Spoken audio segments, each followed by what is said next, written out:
গত ১৯ রমাদান ৩০ মার্চ শনিবার ময়মনসিংহের ৩০ সালের নুরুদ্দিন খান ওয়েলফেয়ার ট্রাস্টের উদ্যোগে ট্রাস্টভুক্ত প্রতিষ্ঠান জাহিরুল উলুম তাহফিজুল কোরআন মাদ্রাসার হেফজ সমাপ্তকারী হাফেজদের পাগড়িদান উপলক্ষে আলোচনা সভা ও ইফতার মাহফিলের আয়োজন করা হয়।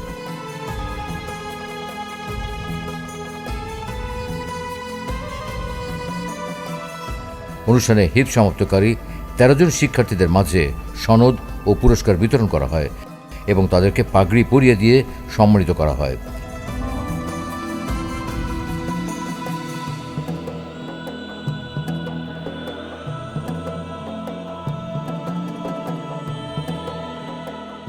উক্ত মাহফিলে প্রধান অতিথি হিসেবে উপস্থিত ছিলেন জাতীয় মসজিদ বায়তুল মোকাররমের সম্মানিত সিনিয়র পেশ ইমাম হাফেজ মাওলানা মুফতি মিজানুর রহমান। আল্লাহ পাক এইভাবে মুমিনদের পরিচয় কোরআনের ভিতরে তুলে ধরেছেন। এরপরে বলেছেন তাদের কাছে মুমিনরা সবাই ভাবে একে অপরের ভাই বন্ধু, অত্যন্ত প্রিয় আপন, পুরুষদের, নারীদের এইভাবে একটা বন্ধন থাকবে, সবার মধ্যে একটা সুন্দর সুসম্পর্ক থাকবে। বিশেষ অতিথি হিসেবে উপস্থিত ছিলেন প্রিন্সিপাল মাওলানা মোহাম্মদ মহিবুল্লাহ আজাদ, বিশিষ্ট লেখক, গবেষক ও শিক্ষাবিদ। উপস্থিত ছিলেন তাহফিজুল কোরআন মাদ্রাসার সম্মানিত পরিচালক জনাব হাফেজ মোহাম্মদ মনিরুল হক খান। এক সময় ছিল, আজ থেকে ২০-২৫ বছর ৩০ বছর আগে, একজন ভাইয়ের, একজন প্রতিবেশী, একজন মহল্লাবাসী, একজন গ্রামবাসীর বিপদ আপদে আরব ভাই দৌড়িয়েছেন। সকল গুনাহ থেকে তোমার কাছে চাইতেছি পানা, এমন মরণ মাওলা তুমি কাউকে দিও না।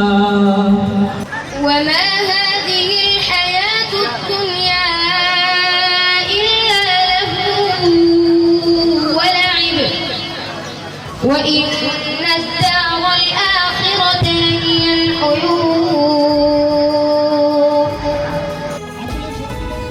বক্তব্য রাখেন তাহফিজুল কোরআন মাদ্রাসার সম্মানিত প্রধান শিক্ষক জনাব হাফেজ মাওলানা মোহাম্মদ খলিলুর রহমান ও জাহিরুল উলুম দাখিল মাদ্রাসার সম্মানিত অধ্যক্ষ জনাব মাওলানা দেলওয়ার হুসাইন।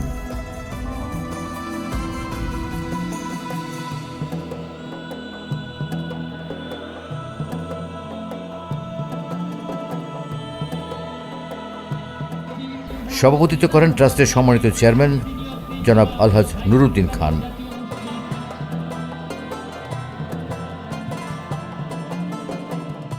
পরিশেষে দেশ ও জাতির কল্যাণ কামনা এবং হেফজ সমাপ্তকারী শিক্ষার্থীদের দুনিয়া ও আখিরাতের সাফল্য কামনা করে মোনাজাত করা হয়।